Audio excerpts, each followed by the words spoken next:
Bienvenidos al orden del ser. Comenzamos una serie de audios en los que vamos a reproducir íntegramente la mayor obra magna de Santo Tomás de Aquino, la Suma Teológica. Suma de Teología, parte 1. Prólogo. El doctor de la verdad católica tiene por misión no solo ampliar y profundizar los conocimientos de los iniciados, sino también enseñar y poner las bases a los que son incipientes, según lo que dice el apóstol en 1 de Corintios 3, versículos 1 y 2. Como a párvulos en Cristo, os he dado por alimento leche para beber, no carne para masticar. Por esta razón, en la presente obra nos hemos propuesto ofrecer todo lo concerniente a la religión cristiana del modo más adecuado posible, para que pueda ser asimilado por los que están empezando. Hemos detectado, en efecto, que los novicios en esta doctrina se encuentran con serias dificultades a la hora de enfrentarse a la comprensión de lo que algunos han escrito hasta hoy. Unas veces, por el número excesivo de inútiles cuestiones, artículos y argumentos. Otras, por el mal método con que se les presenta lo que es clave para su saber, pues, en vez del orden de la disciplina, se sigue simplemente la exposición del libro que se comenta, o la disputa que da pie tal o cual problema concreto. Otras veces, por la confusión y aburrimiento que, en los oyentes, engendran las constantes repeticiones. Confiando en la ayuda de Dios, intentaremos poner remedio a todos esos inconvenientes, presentando de forma breve y clara, si el problema a tratar lo permite, todo lo referente a la doctrina sagrada. Cuestión 1. ¿Qué es, y qué comprende la doctrina sagrada? Para encuadrar debidamente el plan que nos hemos trazado, es imprescindible que, antes de nada, averigüemos qué es y qué comprende la doctrina sagrada. Esta cuestión plantea y exige respuesta a 10 problemas. Artículo 1. ¿Es, o no necesario que, además de las materias filosóficas, haya otra doctrina? Objeciones por las que parece que no es necesario que, además de las materias filosóficas, haya otra doctrina. Dice Eclesiástico 3,22, no pretendas alcanzar lo que no puedes. Así pues, el hombre no debe pretender asimilar lo que excede su capacidad de entender. Puesto que lo que entra dentro de su capacidad de entender es suficientemente tratado por las materias filosóficas, parece del todo superfluo que, además de estas materias, haya otra doctrina. Aún más. No hay doctrina si no trata del ser, pues solo se puede conocer lo verdadero, que es lo mismo que decir ser. Pero las materias filosóficas abarcan el estudio de todos los seres, incluido Dios. De ahí que, tal como nos consta por el filósofo en el capítulo 6 de Metafísica, una parte de la filosofía sea llamada teología. Así, pues, no fue necesario que, además de las materias filosóficas, hubiera otra doctrina. En cambio está lo que dice 2 Timoteo 3, versículo 16. Toda escritura, divinamente inspirada, sirve para enseñar, arguir, corregir, formar para la justicia. Ahora bien, la escritura divinamente inspirada no entra dentro del campo de las materias filosóficas, ya que éstas son el resultado de la razón humana solamente. De donde se sigue que tiene sentido que, además de las materias filosóficas, haya otra ciencia divinamente inspirada. Solución. Hay que decir, para la salvación humana fue necesario que, además de las materias filosóficas, cuyo campo analiza la razón humana, hubiera alguna ciencia cuyo criterio fuera la revelación divina. Y esto es así porque Dios, como fin al que se dirige el hombre, excede la comprensión a la que puede llegar solo la razón. Dice Isaías 64, versículo 4, Dios. Nadie ha visto lo que tienes preparado para los que te aman. Solo tú. El fin tiene que ser conocido por el hombre para que así él pueda dirigir su pensar y su obrar.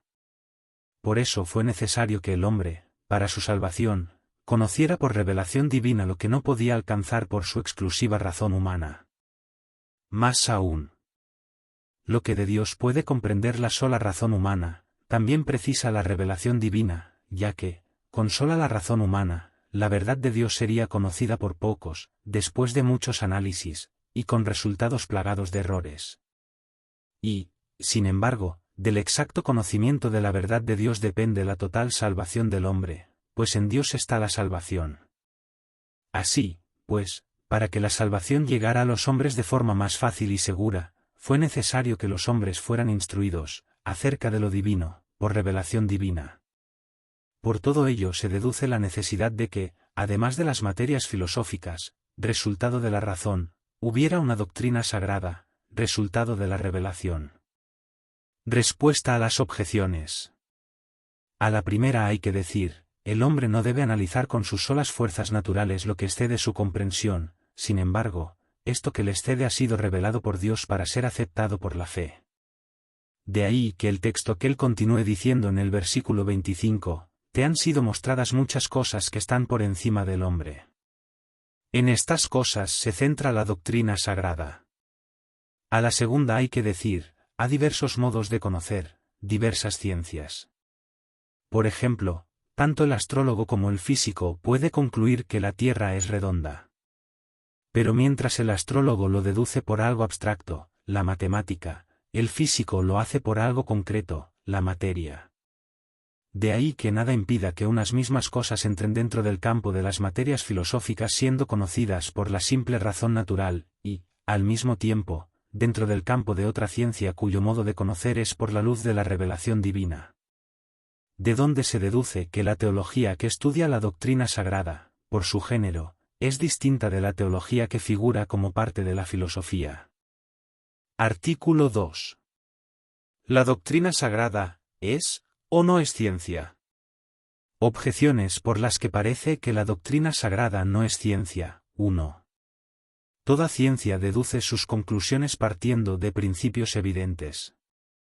Pero la doctrina sagrada las deduce partiendo de los artículos de fe, que no son evidentes, ya que no son admitidos por todos. Ya dice 2 Tesalonicenses 3, versículo 2, no todos tienen fe. Así pues, la doctrina sagrada no es ciencia. 2. Más aún.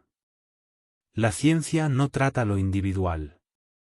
La doctrina sagrada, por su parte, sí lo hace cuando nos relata hechos concretos de Abraham, Isaac, Jacob, y otros.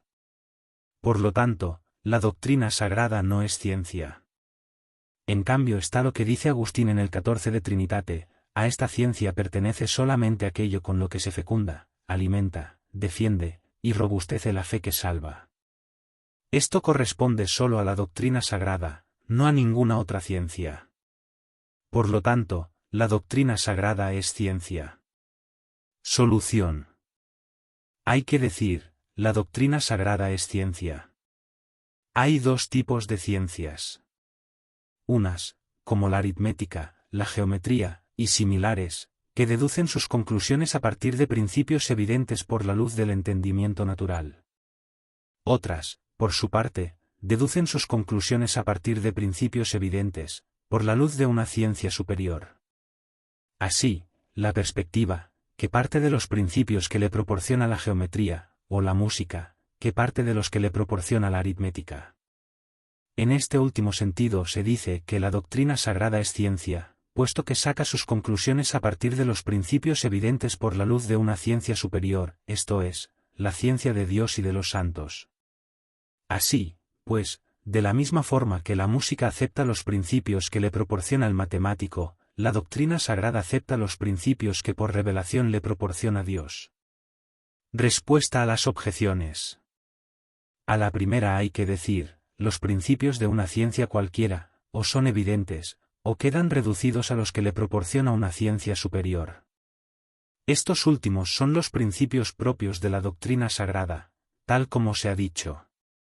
A la segunda hay que decir. Los hechos concretos que aparecen en la doctrina sagrada no son tratados como objetivo principal, sino como ejemplo a imitar, así ocurre en la moral.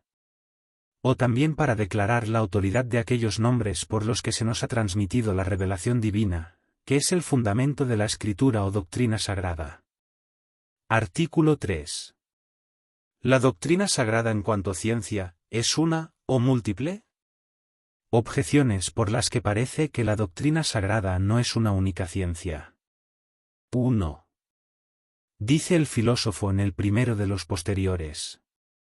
Es una la ciencia cuando su sujeto es de un solo género. como quiera que la doctrina sagrada trata del Creador y de lo creado, que no son del mismo género, hay que decir que la doctrina sagrada no es una única ciencia. 2. Más aún.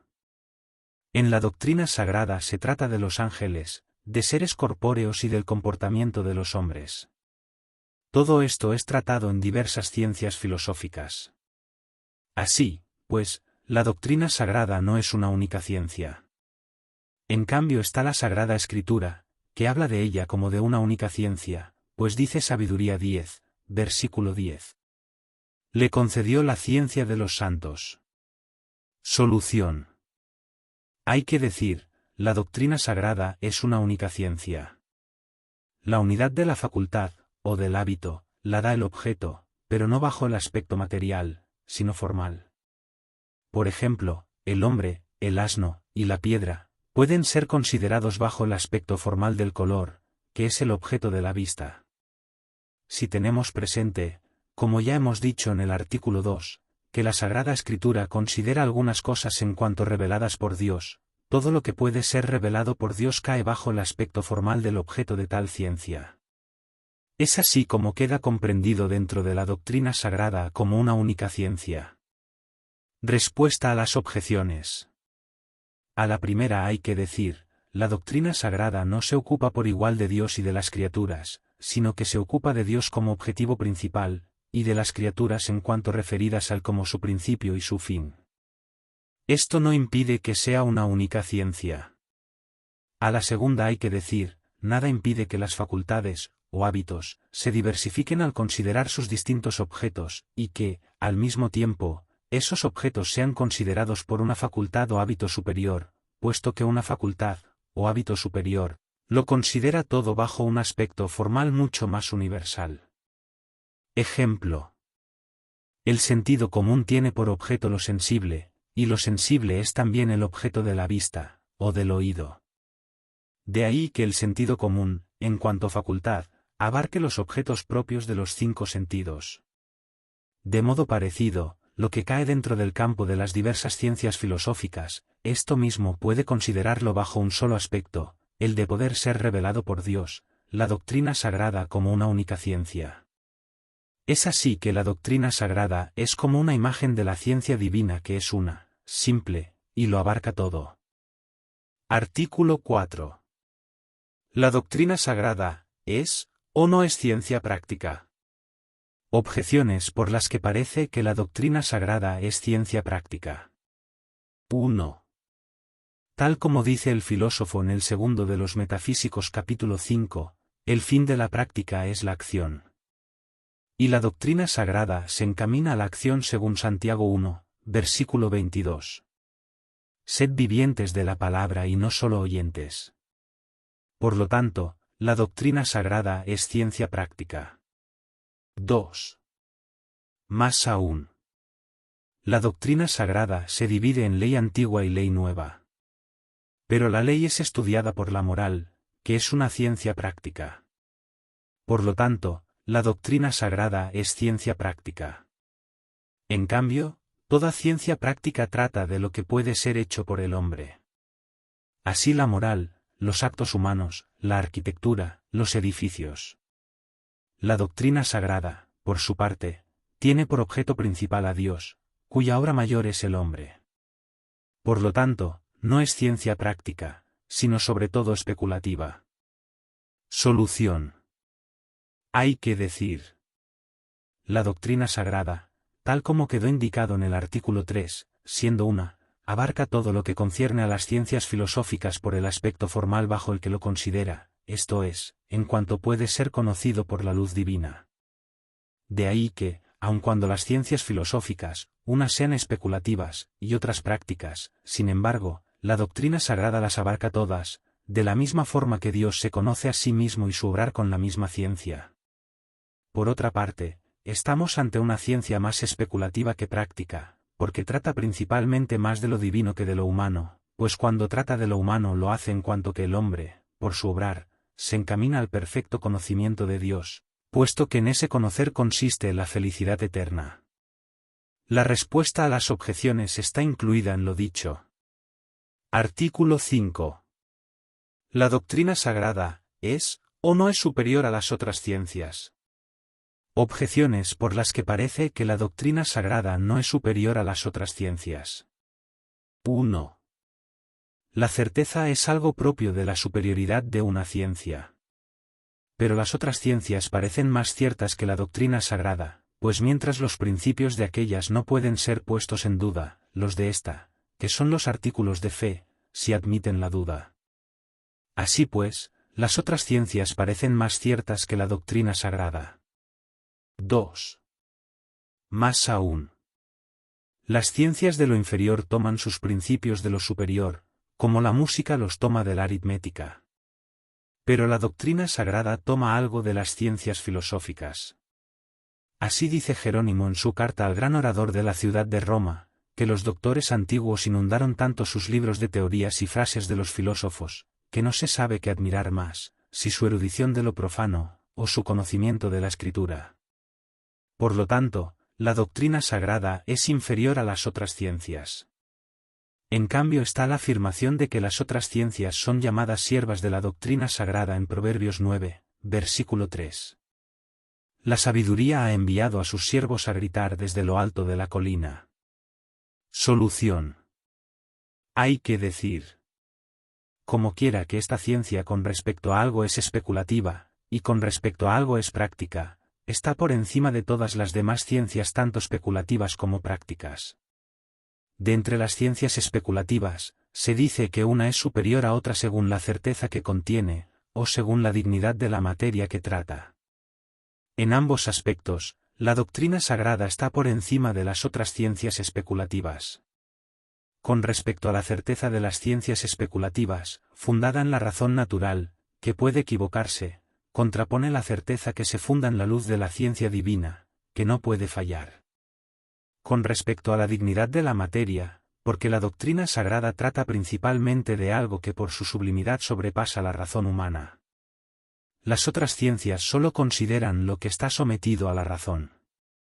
De entre las ciencias prácticas es más digna la que se orienta a un fin más alto, como lo civil a lo militar, puesto que el bien del ejército tiene por fin el bien del pueblo. El fin de la doctrina sagrada como ciencia práctica es la felicidad eterna, que es el fin al que se orientan todos los objetivos de las ciencias prácticas. Queda patente, bajo cualquier aspecto, que la doctrina sagrada es superior a las otras ciencias. Respuesta a las objeciones. 1. A la primera hay que decir. Nada impide que lo que por su naturaleza es cierto, a nosotros, por la debilidad de nuestro entendimiento, no nos lo parezca tanto, pues nuestro entendimiento, como dice el filósofo en el segundo de los Metafísicos capítulo 7, ante la evidencia de la naturaleza hace lo que la lechuza ante los rayos del sol. De ahí que la duda que en algunos se da con respecto a los artículos de fe no tiene su origen en la incertidumbre del contenido, sino en la debilidad del entendimiento humano. No obstante, lo poco que se puede saber de las cosas sublimes, es preferible a lo mucho y cierto que podemos saber de las cosas inferiores, tal como se dice en el 11 del De Animalibus capítulo 8. 2. A la segunda hay que decir. Esta ciencia puede tomar algo de las disciplinas filosóficas, y no por necesidad, sino para explicar mejor lo que esta ciencia trata. Pues no toma sus principios de otras ciencias, sino directamente de Dios por revelación.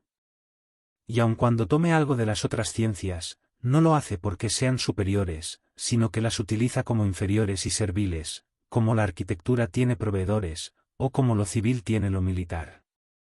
La ciencia sagrada lo hace no por defecto o incapacidad, sino por la fragilidad de nuestro entendimiento, pues, a partir de lo que conoce por la razón natural, de la que proceden las otras ciencias, es conducido, como llevado de la mano, hasta lo que supera la razón humana y que se trata en la ciencia sagrada. Artículo 6. La doctrina sagrada, ¿es o no es sabiduría? Objeciones por las que parece que la doctrina sagrada no es sabiduría. 1. La doctrina que no tiene principios propios, sino que los toma de fuera, no puede ser llamada sabiduría, pues al sabio le corresponde dirigir, no ser dirigido. Pero, tal como hemos visto en el artículo 2, la doctrina sagrada toma los principios de fuera. Por lo tanto, la doctrina sagrada no es sabiduría. 2. Más aún. A la sabiduría le corresponde probar los principios de otras ciencias, de ahí que, en el 6 de la Ética capítulo 10, se la llame cabeza de las ciencias. Pero la doctrina sagrada no prueba los principios de las otras ciencias. Por lo tanto, no es sabiduría. 3. Todavía más. La doctrina sagrada se adquiere por el estudio, en cambio, la sabiduría es infusa, de ahí que se encuentre entre los 7 dones del Espíritu Santo, como queda claro en Isaías 11, versículo 2. Por lo tanto, la doctrina sagrada no es sabiduría. En cambio está lo que dice Deuteronomio 4, versículo 6 al principio de la ley. Esta es nuestra sabiduría y nuestro modo de entender entre los pueblos. Solución. Hay que decir. Esta doctrina es, entre todas las sabidurías humanas, sabiduría en grado sumo, y no solo en un sentido especial, sino único y total.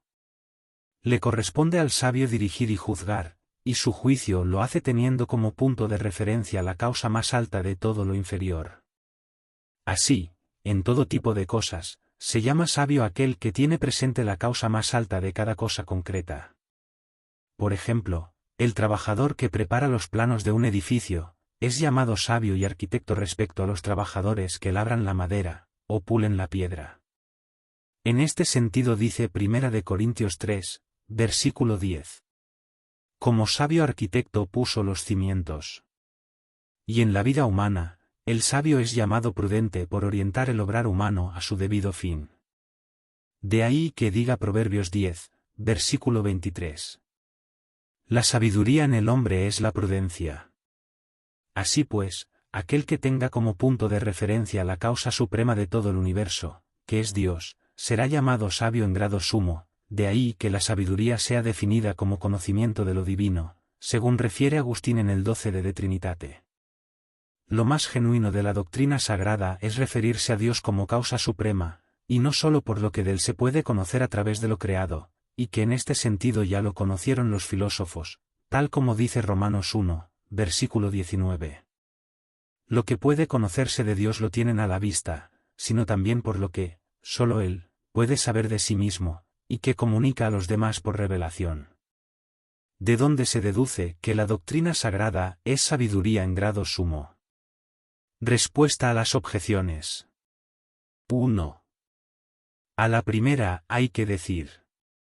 La doctrina sagrada no toma sus principios de ninguna otra ciencia humana, sino de la ciencia divina, la cual, como sabiduría en grado sumo, regula todo nuestro entender. 2. A la segunda hay que decir. Los principios de las otras ciencias, o son evidentes y no necesitan ser demostrados, o lo son en alguna otra ciencia y son demostrados por un proceso mental natural. El conocimiento propio que se tiene en la ciencia sagrada lo da la revelación, no la razón natural.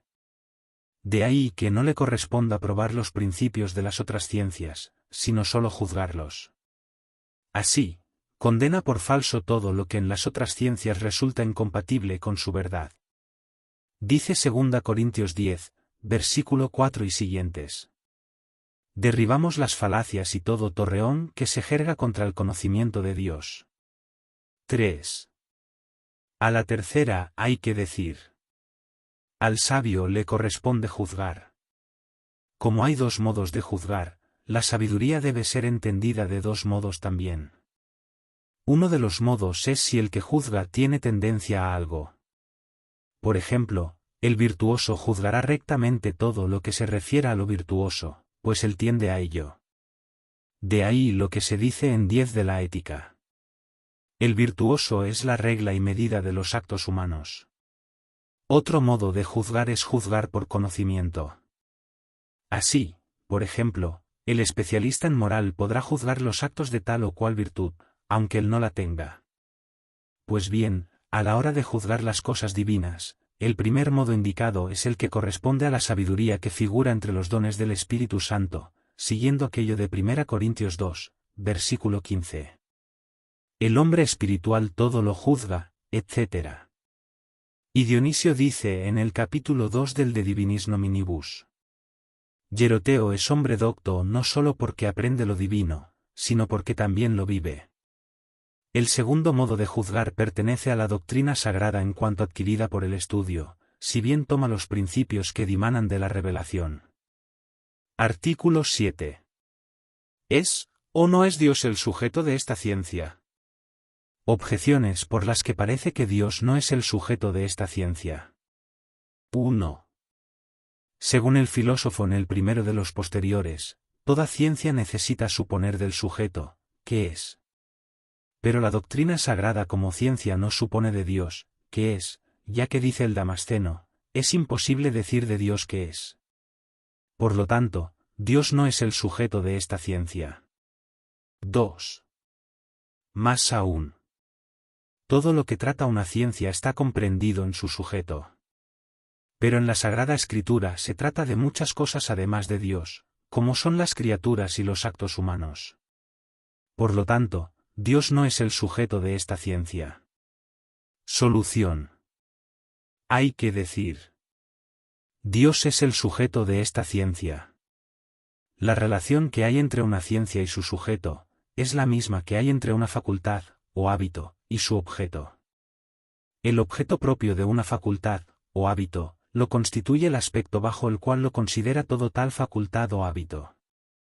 Así, el hombre y la piedra son considerados por la vista bajo el aspecto del color, de ahí que el color sea el objeto propio de la vista.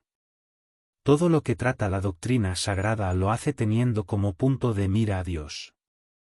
Bien porque se trata de Dios mismo, bien porque se trata de algo referido a Él como principio y como fin.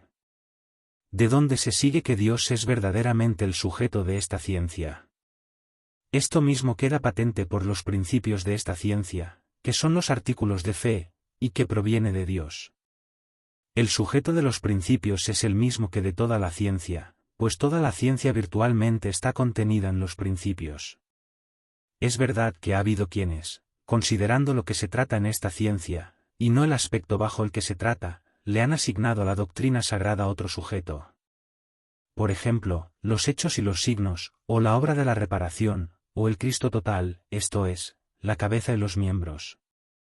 Cierto que en esta ciencia se trata de todo esto, pero siempre en cuanto referido a Dios. Respuesta a las objeciones. 1.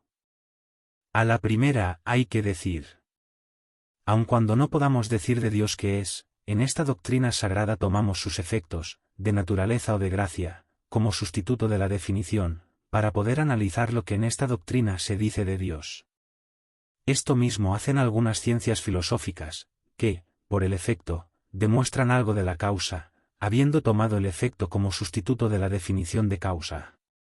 2. A la segunda hay que decir. Todo lo que se trata en la doctrina sagrada está comprendido en Dios, no como partes, o especies, o accidentes suyos, sino en cuanto, de algún modo, referido a Él mismo. Artículo 8. ¿La doctrina sagrada es, o no es argumentativa? Objeciones por las que parece que la doctrina sagrada no es argumentativa. 1. Dice Ambrosio en el primero del De Fide Católica. Donde se busque la fe, quita los argumentos. Pero en esta doctrina lo que se busca principalmente es la fe, como dice Juan 20, versículo 31. Estas cosas han sido escritas para que creáis. Por lo tanto, la doctrina sagrada no es argumentativa. 2. Más aún. Si es argumentativa, su argumento radica en la autoridad o en la razón. Si argumenta desde la autoridad, no sería propio de su dignidad, pues el argumento desde la autoridad es el más débil de los argumentos según Boecio. Si argumenta desde la razón, no sería propio de su fin, pues dice Gregorio. La fe no tiene ningún mérito allí donde la razón humana aporta la evidencia. Por tanto, la doctrina sagrada no es argumentativa. En cambio está lo que dice del obispo la carta a Tito, capítulo 1, versículo 9. Debe ser adicto a la doctrina auténtica, así será capaz de predicar una enseñanza sana y de rebatir a los adversarios. Solución. Hay que decir. Así como las otras ciencias no argumentan para probar sus principios, sino que, partiendo de tales principios, argumentan para demostrar otras cosas que hay en ellas, de la misma forma la doctrina sagrada no argumenta para probar sus principios, los artículos de fe, sino que, a partir de ellos, argumenta para probar otra cosa. Por ejemplo, el apóstol en 1 Corintios 15, versículo 12 y siguientes, partiendo de la resurrección de Cristo, argumenta para probar la resurrección de la humanidad. Sin embargo, hay que tener presente que, dentro de las ciencias filosóficas, las inferiores ni prueban sus principios ni discuten contra quien los niega, sino que dejan que esto lo hagan las superiores. La metafísica, que es la suprema de las ciencias filosóficas, discute contra quien niega sus principios siempre que éste esté de acuerdo en algo, pues si el interlocutor lo niega todo, a la metafísica no le es posible discutir con él, aunque sí puede resolver sus problemas. Como quiera que la Sagrada Escritura no tiene por encima, como superior, otra ciencia, discute con quien niega sus principios. Si éste está de acuerdo en algo de los principios que se tienen por revelación, entonces argumenta. Así, con la autoridad de la Sagrada Escritura, discutimos contra los herejes, y con un artículo de fe lo hacemos contra quien niega otro. Si, por otra parte, el interlocutor lo niega todo, ya no hay posibilidad de hacerle ver con razones los artículos de fe, aunque sí se pueden resolver los problemas que plantee contra la fe, si es que lo hace. Pues la fe se fundamenta en la verdad infalible, y lo que es contrario a la verdad no es demostrable, de donde se sigue que los razonamientos que se presentan contra la fe no son demostraciones inapelables, sino argumentos rebatibles. Respuesta a las objeciones. 1. A la primera hay que decir. Aun cuando los argumentos de razón no sean capaces de poder probar lo que es de fe, sin embargo, la doctrina sagrada, partiendo de los artículos de fe, puede deducir otras verdades de fe, como se ha dicho en la solución. 2. A la segunda hay que decir. Argumentar por autoridad es lo más genuino de la doctrina sagrada, puesto que, como quiera que los principios de esta doctrina han sido establecidos por revelación, es necesario creer en la autoridad que dimana de aquellos a quienes les ha sido hecha la revelación. Esto no anula la dignidad de la doctrina sagrada, pues el argumento por autoridad fundada en la razón humana es muy débil, mientras que el argumento por autoridad fundada en la revelación divina, es muy sólido. Sin embargo, la doctrina sagrada hace uso también de la razón humana, y no para probar cosas de fe, eso sería suprimir el mérito de la fe, sino para demostrar algunas otras cosas que se tratan en la doctrina sagrada. Como quiera que la gracia no suprime la naturaleza, sino que la perfecciona, es necesario que la razón natural esté al servicio de la fe, de la misma forma que la tendencia natural de la voluntad se somete a la caridad. De ahí lo que dice el apóstol en 2 Corintios 10, versículo 5. Cogemos prisionero todo pensamiento humano sometiéndolo a Cristo. De ahí que la doctrina sagrada use también la autoridad de aquellos filósofos en aquello que, por esfuerzo natural, pudieran conocer de la verdad. Así, Pablo, en Hechos 17, versículo 28, trae a colación lo dicho por Arato. Como lo dicen incluso algunos de vuestros poetas, somos estirpe de Dios. No obstante, no hay que olvidar que la doctrina sagrada usa estas autoridades como argumentos que no le son propios, y por tanto, solo como probables. Las autoridades que dimanan de la escritura canónica, son argumentos usados como propios e imprescindibles. Las autoridades que dimanan de otros doctores de la Iglesia son argumentos usados como si fueran propios, pero como probables. Nuestra fe se fundamenta en la revelación hecha a los profetas y a los apóstoles, los cuales escribieron los libros canónicos, no en la revelación hipotéticamente hecha a otros doctores. Por eso dice Agustín en su carta a Jerónimo. Solo en los libros de la Escritura llamados canónicos, he depositado el honor de aceptar y creer sin reservas que su autor no se equivocó al escribirlos. Los demás libros, por muy grande que sea la santidad y la doctrina que en ellos puedo encontrar, no por eso los acepto por verdaderos sin más, a pesar de que sus autores vivieron y escribieron como santos y sabios. Artículo 9. La Sagrada Escritura, ¿debe o no debe utilizar metáforas? Objeciones por las que parece que la Sagrada Escritura no debe utilizar metáforas. 1. No parece que le incumba a la doctrina sagrada, la suprema entre las ciencias, como ha quedado establecido en el artículo 5, hacer uso de lo que es propio de las doctrinas de más baja categoría. Manejar comparaciones e imágenes es lo peculiar de la poética, la de menor categoría entre todas las doctrinas. Por lo tanto, a la ciencia sagrada no le compete usar metáforas. 2. Más aún. La doctrina sagrada parece destinada a desvelar la verdad, de ahí que se haya prometido una recompensa a quien lo haga, tal como dice Eclesiástico 24, versículo 31. Quienes me den a conocer tendrán la vida eterna. Pero con las metáforas la verdad queda tapada. Por lo tanto, no le corresponde a la doctrina sagrada presentar lo divino con metáforas tomadas de las cosas corporales. 3. Todavía más. Algunas criaturas, cuanto más sublimes son, tanto más se acercan a la semejanza divina. Sí, pues, algo de las criaturas se aplica a Dios, tal aplicación deberá hacerse partiendo de algo de las criaturas más sublimes, no de otras. Sin embargo, esto se encuentra a menudo en la Escritura. En cambio está lo que dice Oseas 12, versículo 10. Me he prodigado en dejarme ver, y en manos de los profetas he sido comparado. Transmitir algo por comparación es metafórico. Luego la doctrina sagrada puede usar metáforas. Solución. Hay que decir.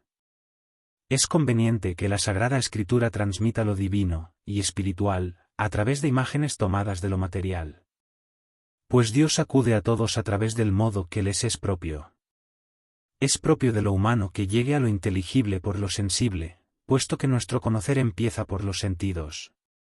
De ahí que fuera conveniente que lo espiritual se nos transmitiera en la Sagrada Escritura a través de lo material.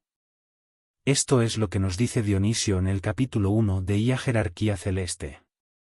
Es imposible que la luz divina nos ilumine si no nos llega atenuada por variados velos sagrados.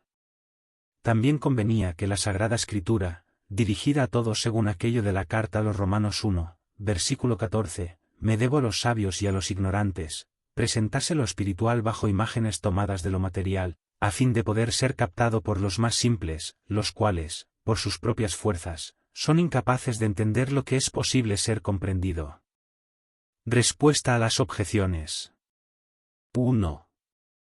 A la primera hay que decir. El poeta usa metáforas para ofrecer una imagen, pues la imagen por naturaleza agrada al hombre. Sin embargo, la doctrina sagrada las usa porque el hombre las necesita y le son útiles, como hemos dicho en la solución. 2. A la segunda hay que decir. La luz de la revelación divina no desaparece por las figuras sensibles con las que se rodea, como dice Dionisio, sino que permanece siendo lo que es. De tal manera que no deja que las mentes a las que se hace la revelación se queden en las imágenes, sino que las eleva para entender lo que es posible ser comprendido. De este modo, aquellos a quienes se les revela algo, pueden enseñarlo también a otros. Por eso, lo que en algún lugar de la Escritura se transmite simbólicamente, en otros se hace explícitamente. La misma sombra en que aparece la revelación por las imágenes, es útil tanto para que los estudiosos investiguen más, como para que queden sin sentido las risas de los incrédulos, de quienes dice Mateo 7, versículo 6. No deis lo santo a los perros. 3. A la tercera hay que decir. Tal como escribe Dionisio en el capítulo 2 de la Jerarquía Celeste. Es preferible que lo divino se transmita en la Escritura bajo el ropaje simbólico de cuerpos viles, que de cuerpos nobles. Y esto por 3 razones. La primera, porque de este modo se aleja al hombre del error, pues queda patente que lo simbólico no se dice de lo divino como propiedad, cosa que podría pensarse si lo simbólico se tomara de cuerpos nobles, y esto lo pensaría todavía más quien no conociera más que cuerpos nobles. La segunda, porque este modo de conocer es el más adecuado para hablar de Dios en esta vida, pues nos es más claro lo que Él no es, que lo que es. Por eso, Las imágenes tomadas de lo menos parecido al nos llevan a considerarlo por encima de lo que nosotros podemos pensar y decir. La tercera, porque así lo divino queda tapado para ojos indignos. Artículo 10. El texto de la Sagrada Escritura, ¿tiene, o no tiene varios sentidos? Objeciones por las que parece que el texto de la Sagrada Escritura no tiene varios sentidos. Estos son, el histórico, o literal, el alegórico, el tropológico, o moral, el anagógico. 1. La multiplicidad de sentidos en un texto engendra confusión y desengaño, y quita fuerza al argumento. De ahí que la argumentación no parta de proposiciones de varios sentidos, so pena de ofrecer meros sofismas. La Sagrada Escritura debe ser capaz de mostrar la verdad sin ningún tipo de sofisma. Por lo tanto, un mismo texto de la Escritura no puede tener varios sentidos. 2. Más aún. Dice Agustín en el libro de De Utilitate Credendi. La Escritura llamada Viejo Testamento se nos transmite de 4 formas: histórica, filológica, analógica y alegórica. Estas 4 formas parecen completamente distintas de los 4 sentidos citados. Por lo tanto, no parece conveniente que un mismo texto de la Escritura se explique según esos 4 sentidos. 3. Todavía más. Amén de los 4 sentidos citados, hay otro, el parabólico. En cambio está lo que dice Gregorio en el 20 del Moralium. Por su modo de hablar, la Sagrada Escritura está por encima de todas las ciencias, pues con un mismo texto relata un hecho y revela un misterio. Solución. Hay que decir. El autor de la Sagrada Escritura es Dios. Y Dios puede no solo adecuar la palabra a su significado, cosa que, por lo demás, puede hacer el hombre, sino también adecuar el mismo contenido. Así, de la misma forma que en todas las ciencias los términos expresan algo, lo propio de la ciencia sagrada es que el contenido de lo expresado por los términos a su vez significa algo. Así pues, el primer significado de un término corresponde al primer sentido citado, el histórico o literal. Y el contenido de lo expresado por un término, a su vez, significa algo. Este último significado corresponde al sentido espiritual, que supone el literal, y en él se fundamenta. Este sentido espiritual se divide en 3. Como dice el apóstol en la carta a los Hebreos 7, versículo 19, la antigua ley es figura de la nueva, y esta misma nueva ley es figura de la futura gloria, como dice Dionisio en Eclesiástica Jerarquía. También en la nueva ley, todo lo que ha tenido lugar en la cabeza, es signo de lo que nosotros debemos hacer. Así pues, lo que en la antigua ley figura la nueva, corresponde al sentido alegórico, lo que ha tenido lugar en Cristo, o que va referido a Cristo, y que es signo de lo que nosotros debemos hacer, corresponde al sentido moral, lo que es figura de la eterna gloria, corresponde al sentido anagógico. El sentido que se propone el autor es el literal. Como quiera que el autor de la Sagrada Escritura es Dios, el cual tiene exacto conocimiento de todo al mismo tiempo, no hay inconveniente en que el sentido literal de un texto de la Escritura tenga varios sentidos, como dice Agustín en el capítulo 12 de las Confesiones. Respuesta a las objeciones. 1. A la primera hay que decir. La diversidad de sentidos no engendra ningún equívoco, o cualquier otro tipo de ambigüedad. Pues, como ha quedado dicho en la solución, estos sentidos no se multiplican porque un mismo término tenga muchos significados, sino porque el contenido de lo significado por los términos puede significar otra cosa. En este sentido, nada en la Escritura se presta a confusión, puesto que todos los sentidos parten de uno, el literal. Solo del sentido literal puede partir el argumento, no del alegórico, tal como dice Agustín en su carta a Vicente el Donatista. Sin embargo, no por eso se echa a perder algo de la Sagrada Escritura, puesto que si en el sentido espiritual hay algún contenido necesario de fe, la Sagrada Escritura en algún otro lugar lo transmite explícitamente en sentido literal. 2. A la segunda hay que decir. Aquellas 3 formas de transmisión histórica, etiológica y analógica, pertenecen al mismo y único sentido literal.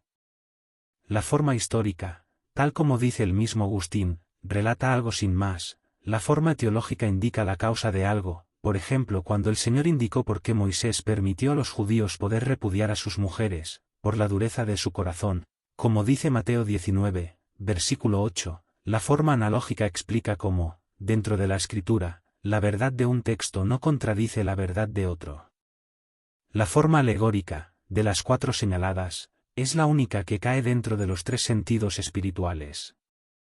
También Hugo de San Víctor incluye el sentido anagógico en el alegórico, y así, en el libro tercero de sus sentencias, mantiene solo 3 sentidos, el histórico, el alegórico, y el tropológico.